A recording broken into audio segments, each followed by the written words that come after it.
Durante años, las escuelas de Bilbao tenían dos puertas, una para los niños y otra para las niñas, todo muy ordenado, muy chucún.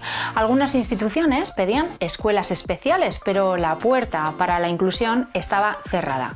Cerrada a cal y capacitismo. El fundador de la Inspección Médica Escolar, el doctor Hermosa Elizondo, intentó promover desde el principio la creación, y claro, tengo que hablar con la terminología de la época, de escuelas para anormales, porque él creía que era un problema que debía de solventarse de alguna manera. Lo que hace es dimitir porque no le concedía al ayuntamiento la escuela para niños especiales. En principio pensamos que lo que se trata es de apartar a esos niños de la escuela regular, ¿no? Niños que en ese momento nacían con cualquier discapacidad, como decimos hoy en día, ¿no? Que entonces no se llamaba tampoco así, pues quedaban fuera de esa parte de la sociedad. Por suerte, en aquellos años oscuros hubo una institución que sí que tendió la mano a niños y niñas sordos en Bilbao, el Colegio para Sordos Gregorio Ibarra. Mientras todos guardaban silencio, ahí lo transformaban en lenguaje.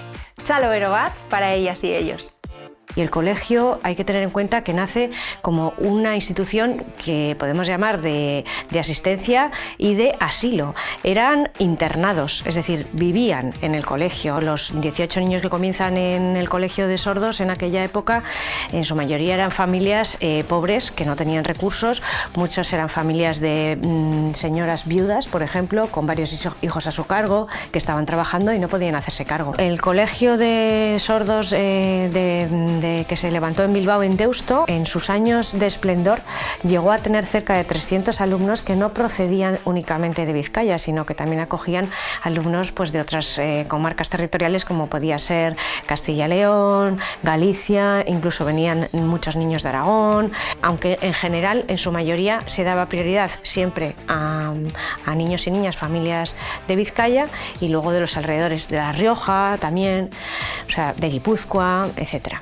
Hablemos un poco más de las niñas y niños sordos en el Bilbao del siglo pasado. Y es que en una época sin detección temprana y estigmas por todas partes, el Colegio de Sordos Gregorio Ibarra fue uno de los pocos lugares donde se entendió que para aprender a hablar y estudiar, primero hay que ser escuchado. En aquel entonces la sordera, primero, no se diagnosticaba al nacer y por lo tanto el niño que no hablaba, pues se podía pensar que era, como se decía entonces, tonto, ¿no? O que era inútil, ¿no? O que era idiota. Esos eran los términos que se utilizaban en aquella época. En cuanto se diagnosticaba que había un problema auditivo, pues el objetivo en aquella época, que no había soluciones tecnológicas, que no había forma de que escucharan, que es la forma en la que nosotros podemos acceder y adquirir el lenguaje.